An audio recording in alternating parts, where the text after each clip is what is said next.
All right, welcome in, everyone. Ready for another deep dive. Definitely. Always excited to see what insights we can uncover.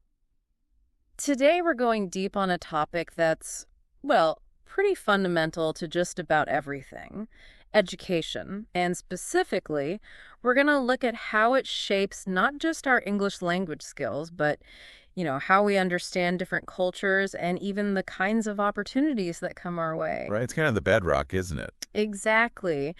And the really cool thing is that you, our listener, you've sent in some seriously insightful excerpts all about the connection between education and learning English. So what we're going to do is really dig into those, really try to extract the most valuable stuff for you. Absolutely. Pull out those golden nuggets. Right.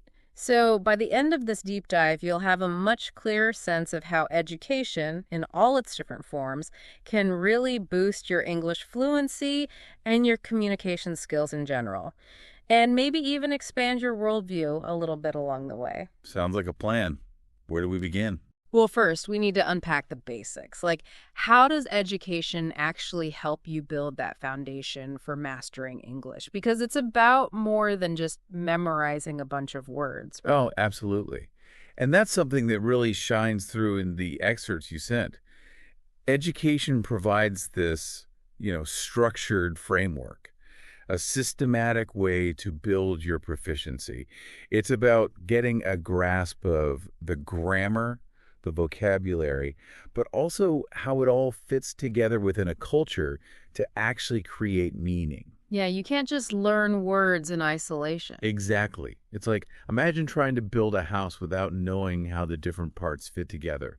The foundation, the walls, the roof. You'd end up with a pretty wonky structure. Right. And it's the same with language. You need that solid base. And the excerpts really emphasize how formal learning environments, like schools and universities, play a huge role in establishing that. Definitely. I mean, that's where you get that focused instruction on grammar, vocabulary, reading comprehension, writing, all the essential building blocks. Right. It's a systematic approach. You cover all the key areas, get a real understanding of sentence structure, how to form those correct sentences. And you'll also start to learn the rules of communication for English speakers, the unspoken things. Like how to use the language appropriately in different contexts. Exactly. It's about more than just knowing the words. It's about knowing how to use them effectively. So those structured settings are really valuable, but what's also interesting in the sources is this idea that education doesn't stop when you leave the classroom. Right. It goes way beyond that. Right. And the sources are really big on this broader idea of education, including things like self-study, being proactive, seeking out knowledge on your own. Absolutely. It's about taking ownership of your learning. Totally. And then there's immersion, which is so powerful. It's about surrounding yourself with the language as much as possible. And there are so many ways to do that these days. Yeah, like online courses, which are so accessible now, or language exchange programs. Right. Or even just watching English language movies or reading books. All of that exposure, the sources point out, helps you internalize the nuances of the language, the little things that make it feel natural. It's like absorbing it through osmosis. You start to pick up on those subtle things without even realizing it. Exactly. And the sources make a really important point. Language learning isn't something you just finish. It's an ongoing process. It's something you continue to develop throughout your life.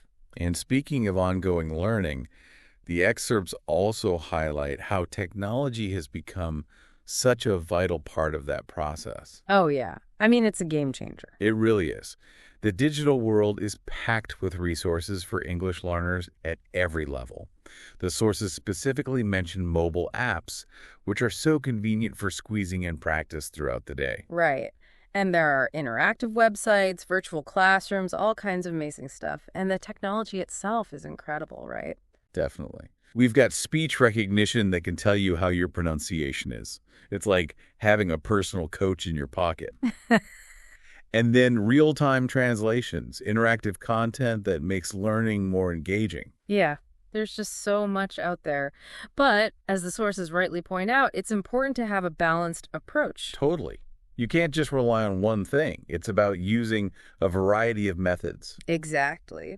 And the sources stress the importance of developing all four key skills: reading, writing, speaking, and listening. Right, because that's how you become truly proficient. You need to be comfortable with the language in all its forms. And the sources explain that mastering all four skills allows you to engage effectively in all kinds of situations, whether it's giving a presentation, having a casual conversation, or writing a formal email. It's about becoming a well-rounded communicator. Exactly. So, to sum up this first part, I think that the key takeaway for me is that education, whether it's formal or informal, structured or self-directed, really lays the groundwork for mastering English. It provides the tools and opportunities you need to succeed. I totally agree. Without that foundation, the journey to fluency would be so much more challenging. Right. Okay, so we've talked about how education helps you build those core English skills, but let's zoom out a bit. How does education connect us to different cultures? Because that's a huge part of the picture, right? Absolutely. And that's something that the sources explore in a really fascinating way. They highlight how deeply intertwined language and culture really are. It's like they're two sides of the same coin. Exactly. Learning English isn't just about the technical aspects. It's about gaining access to different ways of thinking, different values, different perspectives on the world. It's about understanding the people behind the language. Precisely. And the sources point out that by mastering English, you unlock this treasure trove of cultural knowledge. You start to understand the history, the traditions, the social norms of the societies where English is spoken. And it's important to remember that English isn't just one monolithic thing. Right. It's spoken all over the world, and each region brings its own unique flavor to the language. Exactly. From the UK to the US to Canada, Australia, and beyond, there are so many variations. And that's where education becomes really crucial. Absolutely. The excerpts emphasize how education gives us those insights into different cultural contexts, which allows us to communicate more effectively and appropriately. It helps you avoid those awkward misunderstandings and faux pas that can happen when you're not familiar with a culture's norms. Right. It's about being sensitive to those subtle cues that can make or break a conversation or a relationship. And the sources give a great example using the classroom setting. It's not just about absorbing facts from a textbook, right? It's about those engaging discussions where you explore the history, the literature, the art, even the social issues of different cultures. And through those discussions, as the sources highlight, you start to grasp why people communicate the way they do. You understand the origins of certain expressions, the significance of cultural references, and even the humor. It's like learning the inside jokes. Right. It's about getting that deeper understanding that goes beyond the surface level. And educational systems, as the sources point out, are really good at facilitating this kind of exchange. Totally. They encourage interaction and the sharing of perspectives. Absolutely. Through things like global classrooms, online forums, and study abroad programs, you get exposure to a wide range of viewpoints, which broadens your understanding of the world and makes your communication more nuanced. It's about developing what some call cultural intelligence, that ability to navigate different cultural situations with sensitivity and awareness. Exactly. And what's really fascinating is how this cultural understanding can also foster empathy. It's true. When you start to understand the context behind someone's words or actions, you're less likely to judge or misinterpret them. You can see things from their point of view. Absolutely. And the sources highlight how modern classrooms are becoming increasingly multicultural, which creates this amazing opportunity for sharing traditions and customs. It's like a microcosm of the globalized world. Right. And the excerpts emphasize how experiencing those differences firsthand helps you develop a more inclusive and understanding perspective. So, to wrap up this part, I think the key takeaway for me is that education doesn't just teach you a language, it opens up a whole new world of cultural understanding. I couldn't agree more. It allows you to connect with people on a deeper level And that's incredibly powerful. Absolutely. Okay, so we've covered the foundations of English learning and the importance of cultural understanding. Now, let's talk about the ongoing nature of language learning, because our sources are pretty clear. Education isn't a one-time event. Right. It's a continuous process. It is. And the excerpts really stress this idea of lifelong learning. They argue that in today's world where things are changing so rapidly and everything's interconnected, you have to keep learning and adapting. And that definitely applies to English fluency. Absolutely. The sources make it clear that achieving fluency isn't some finish line you cross and then you're done. It's an ongoing journey. It's about constantly challenging yourself, immersing yourself in the language, and exploring new learning methods. It's like maintaining your physical fitness. You have to keep working at it. Exactly. And luckily, there are tons of resources out there to help you do just that. The sources talk about setting personal goals, like committing to reading a certain number of books each year, or finding opportunities to converse with native speakers. It's about being proactive and making language learning a part of your routine. Right. And the sources also point to all the amazing online platforms that offer advanced courses, discussion forums, and even writing groups. It's like having a whole universe of learning opportunities at your fingertips. And what's important to remember is that language is constantly evolving. Oh, definitely. New words are being added all the time. Old words take on new meanings, and cultural references change. So you have to stay current. It's like keeping up with the latest trends, but for language. Exactly. And that's where feedback becomes so important, as the sources highlight. Absolutely. Whether it's from a teacher, a language partner, or even just self-reflection, getting feedback helps you identify areas for improvement and track your progress. It's about having that outside perspective that can sometimes be hard to get on your own. And then there's immersion, which we talked about earlier, but it's worth reiterating because the sources are adamant about how powerful it can be for developing fluency. Right. Surrounding yourself with English as much as possible. Exactly. So watch movies, listen to podcasts, read books, chat with native speakers whenever you can. The more you immerse yourself, the more natural the language will become. So, to sum up this section, I think the main takeaway is that mastering English fluency is a continuous journey, a commitment to lifelong learning. Absolutely. It's about being curious, staying engaged, and embracing the challenge. And speaking of embracing the challenge, let's move on to the role of teachers in this whole process, because the excerpts have some really interesting things to say about that. Yeah, teachers are such an integral part of the learning experience. They really are. And the sources emphasize how their role goes beyond just teaching grammar and vocabulary. It's about guidance, support, encouragement, and sharing their expertise. Right. They're like mentors. Absolutely. Yeah. And the excerpts really highlight how teachers provide that structure and direction that can be so crucial, especially when you're starting out.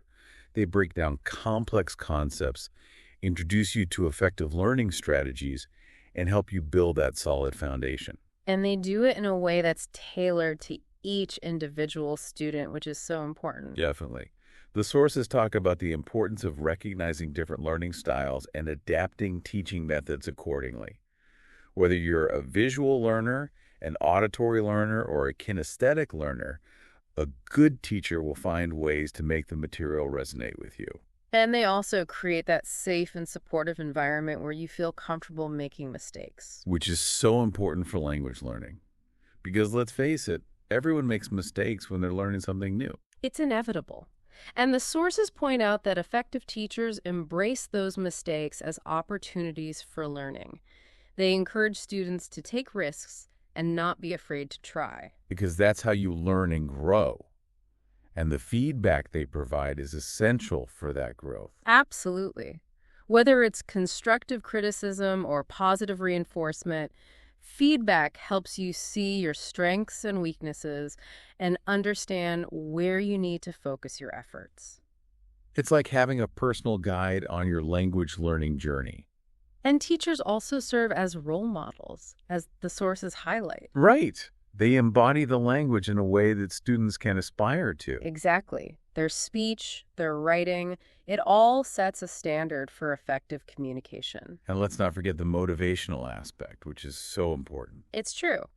Language learning can be challenging, and there will be times when you feel stuck or frustrated.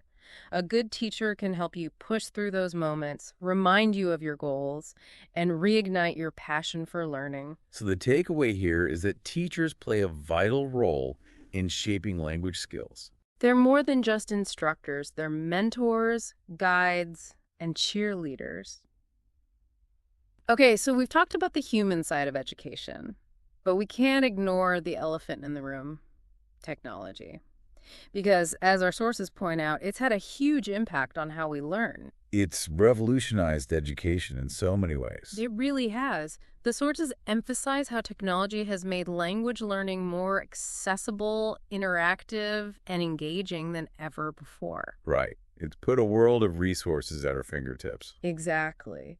And the excerpts mention specific examples, like language learning apps such as Duolingo, Babbel, Memrise. They're so convenient for fitting in practice whenever you have a few spare minutes. And they often use gamification to make learning more fun and engaging. Yeah, it's like playing a game, but you're actually learning something valuable at the same time. And then there are the online courses and video tutorials available on platforms like Coursera, Udemy, and ADX. These platforms offer such a wide range of courses, often taught by experts in the field, and they're incredibly flexible. You can learn at your own pace, on your own schedule. And let's not forget about YouTube and podcasts. They're a treasure trove of free educational content. It's amazing how much you can learn without spending a dime. And beyond the traditional learning materials, technology also facilitates communication and immersion. We talk about social media platforms like Facebook and Twitter, where you can connect with native speakers. Right. And there are dedicated language exchange websites and apps like italki and HelloTalk that allow you to have conversations with people from all over the world. It's an incredible opportunity to practice your speaking skills and get exposure to different accents and dialects. And then there's speech recognition technology, which the excerpts highlight as a powerful tool for pronunciation practice. Yeah. Tools like Google Translate and speech-to-text software can give you immediate feedback on how you're pronouncing words. It's like having a virtual pronunciation coach. And finally, the sources touch upon the rise of AI-powered educational tools. Things like Grammarly, which can check your grammar and spelling in real time and offer personalized suggestions. It's like having an editor built into your writing process. So the key takeaway here is that technology has transformed language learning, making it more accessible and engaging than ever before. Absolutely. It's a powerful tool that can really accelerate your progress. Okay, so we talked a lot about technology, but it's also important to remember the importance of some more traditional skills, like reading and writing. Because, as our sources point out, they're still fundamental to mastering English. Absolutely. Even in this digital age, reading and writing are essential. Right. And the excerpts explain why. For one thing, reading is incredible for expanding your vocabulary and exposing you to different sentence structures.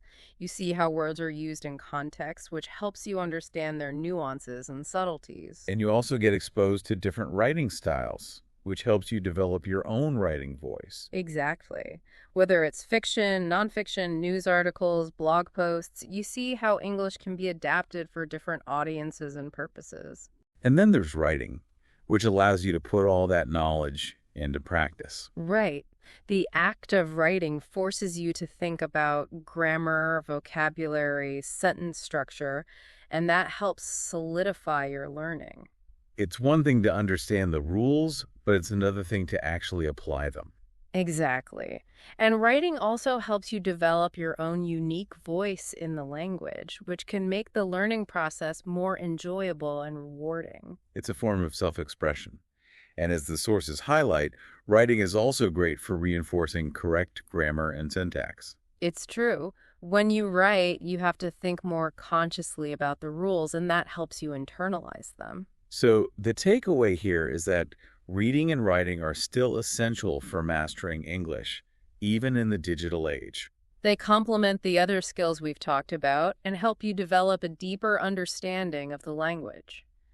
Okay, so we're almost at the end of our deep dive, but there's one more important aspect to cover: the power of connecting with other learners. Right, the importance of peer learning and language communities. Exactly. And the sources really emphasize the value of this. They make a strong case for how learning with and from others can accelerate your progress and make the learning experience more enjoyable. Absolutely. The sources explain the basic principle of peer learning, that learners can teach each other and learn from each other, bringing their own unique perspectives and experiences to the table. It's a more collaborative and less hierarchical approach. Exactly.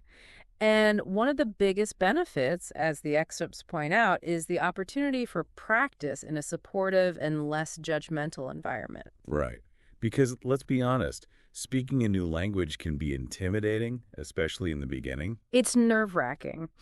But in a peer learning setting, there's less pressure, which makes it easier to take risks and just try things out. And that's how you build fluency and confidence. Absolutely.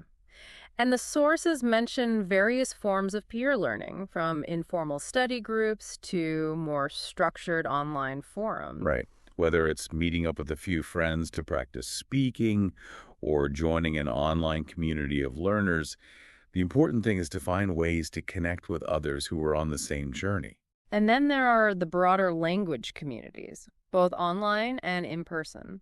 The sources mention platforms like Reddit, Facebook groups dedicated to language learning, and language exchange apps. All great ways to connect with people from all over the world who are learning English. And these communities, as the sources point out, offer a wealth of resources and support.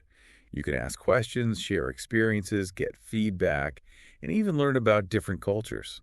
And one of the best things about language communities is that they expose you to authentic language use. Right. You hear how people actually speak and write, including all the slang, idioms, and cultural references that you might not find in a textbook. And there's also a really strong motivational and inspirational aspect to being part of a language community. It's true. Being surrounded by others who are working towards the same goal can keep you going when you feel like giving up. It's a reminder that you're not alone in this journey. So the takeaway here is that connecting with other learners through peer learning and language communities can be incredibly beneficial for your English fluency. It's a great way to enhance your skills, get support, and make the learning process more enjoyable. So as we wrap up this deep dive into your sources, I think it's clear that there's no single magic bullet for mastering English. It's a multifaceted journey that requires a holistic approach. Exactly. We've talked about the importance of building a strong foundation through education, the power of cultural understanding, the ongoing nature of lifelong learning, the crucial role of teachers, the transformative potential of technology, the enduring value of reading and writing, and the incredible benefits of connecting with other learners. It's about integrating all of these elements into a cohesive learning strategy. And for our listeners, as a final thought, consider picking one area we've discussed today. Maybe finding a language exchange partner or committing to reading more English language articles, and see how focusing on that one thing for the next week impacts your progress. You might be surprised by the results. That's a great challenge. And thank you to all our listeners for joining us on this deep dive. We hope you've gained some valuable insights that will help you on your English learning journey. Absolutely. Keep practicing, keep exploring, and keep pushing yourself. And we'll see you next time for another deep dive. Until then, happy learning.